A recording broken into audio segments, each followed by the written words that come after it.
Assalamu alaikum dear students. I hope you are all fine. Let's start the lecture with the name of Allah who is most beneficent and the merciful. Unit number 9 हम कर रहे थे और उसमें हम first 3 paras की translation कर चुके हैं. आज अगले 3 पैराज की ट्रांसलेशन करेंगे 4, 5 and 6. Let's start. I was upset. मैं मायूस थी. The advice to leave the patient unattended did not seem right. मरीज़ा को तवज्जो दिए बगैर छोड़ देने का मशवरा ठीक न लगा. I knew that she had suffered from major neural damage, but she needed to be given a chance. मैं जानती थी कि वो एक बड़ा असाबी नुकसान झेल चुकी है, मगर उसे एक मौका दिए जाने की ज़रूरत थी. An inner voice somewhere within me spoke, try once for her. मेरे अंदर कहीं ज़मीर की आवाज़ बोल रही थी या बोल पड़ी कि इस लड़की के लिए एक बार कोशिश करो. Paragraph number 5. I went to the senior nurse and told her that I wanted to help this patient and work with her more closely. मैं बड़ी नर्स के पास गई और उसे बताया कि मैं इस मरीज़ा की मदद करना चाहती हूँ और इस पर ज़्यादा तवज्जो से काम करना चाहती हूँ.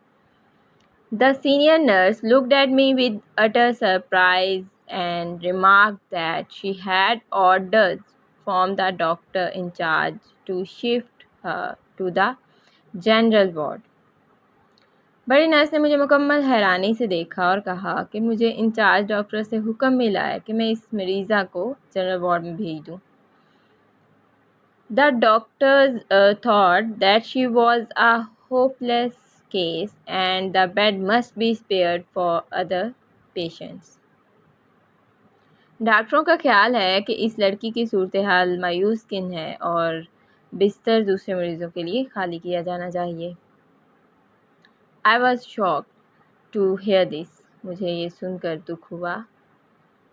The patient's family also requested me to help them fight the case.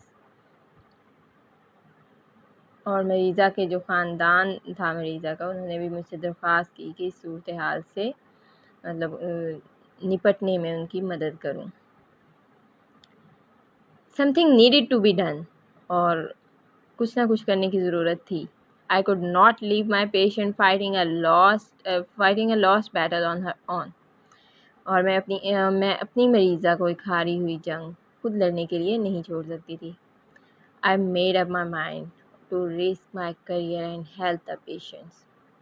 मैंने फ़ैसला कर लिया कि मैं अपनी मुलाजमत को दाव पर लगा दूंगी और इस मरीज़ा की मदद करूंगी. I requested the senior doctors to allow me to attend to this young helpless patient. और फिर मैंने बड़े डॉक्टरों से दरख्वास्त की कि वो मुझे इस मतलब जवान बेबस मरीज़ा की निगहदाश्त करने की इजाज़त दें. Somehow किसी न किसी तरह I was able to make the patient stay in the ICU. मैं मरीज़ा को इंतहाई निगहदाश्त के शोबा में ठहराने में कामयाब हो गई. ठीक. अब paragraph number 6. I continue to work on Hira. मैं हीरा पर मेहनत करती रही. But she was not making much recovery. मगर वो ज़्यादा सेहतियाब नहीं हो रही थी. I felt as helpless as she was to see her lie on bed in a miserable state. उसे अज़ियतनाक हालत में बिस्तर पर पड़े देखकर मैं खुद को भी उसी की तरह बेबस महसूस करती थी. Could I be able to justify my stance before the senior doctors?